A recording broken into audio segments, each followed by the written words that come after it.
CNN hosts Erin Burnett and Smerconish, as well as analyst Gloria Borger, agreed Tuesday that President Joe Biden's administration needed to side with either science or teachers' unions when implementing policy on reopening schools.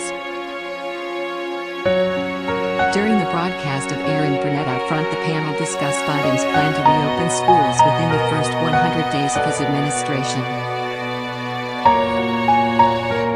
Burnett began by noting to Smerconish that teachers' unions pushed back on the reopening plan, and asked how Biden should walk the line between unions and families when it comes to reopening schools.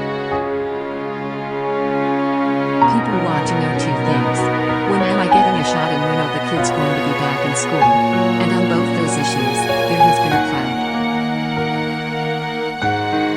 There's been some confusion that has come from the administration, Smerconish responded.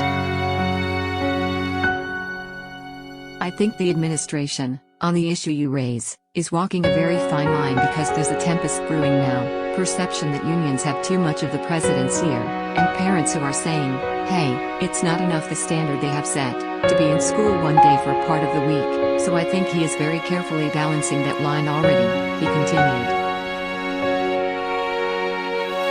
Teachers' unions across the country have resisted returning to in-person learning, including one county in Virginia that decided to hire classroom monitors to watch children in place of teachers, and the Chicago Teachers Union refused to go back to school unless teachers received the coronavirus vaccine.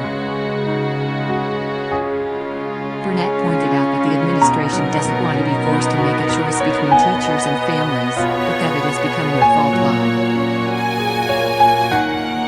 She then mentioned an epidemiologist that wrote an op-ed supporting the reopening of schools and saying that they have empathy for teachers, but that they've had enough.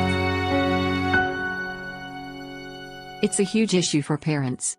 It's a huge issue for women, in particular, who are dropping out of the workforce in huge numbers because they're staying home to take care of their kids because they're not in school, Borger chimed in.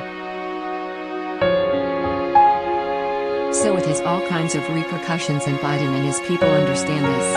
I think part of the problem, quite honestly, is that the science disagrees sometimes about how safe it is or how safe it isn't. The Centers for Disease Control, CDC, released updated guidance on February 12 saying that schools can safely reopen. They stated that they are recommending in-person instruction resumes as long as certain precautions are met and there is not a high rate of community spread.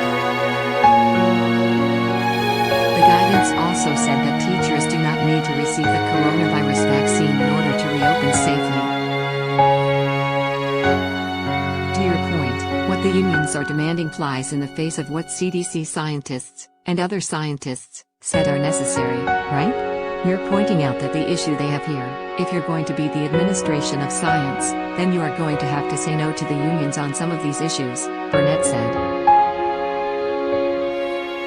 That's right. I mean, either you're an administration of science, or you're an administration governed by the unions, and if they disagree, you have to figure out where you're going to stand, and you know that the population wants their kids back in school, Borger concluded.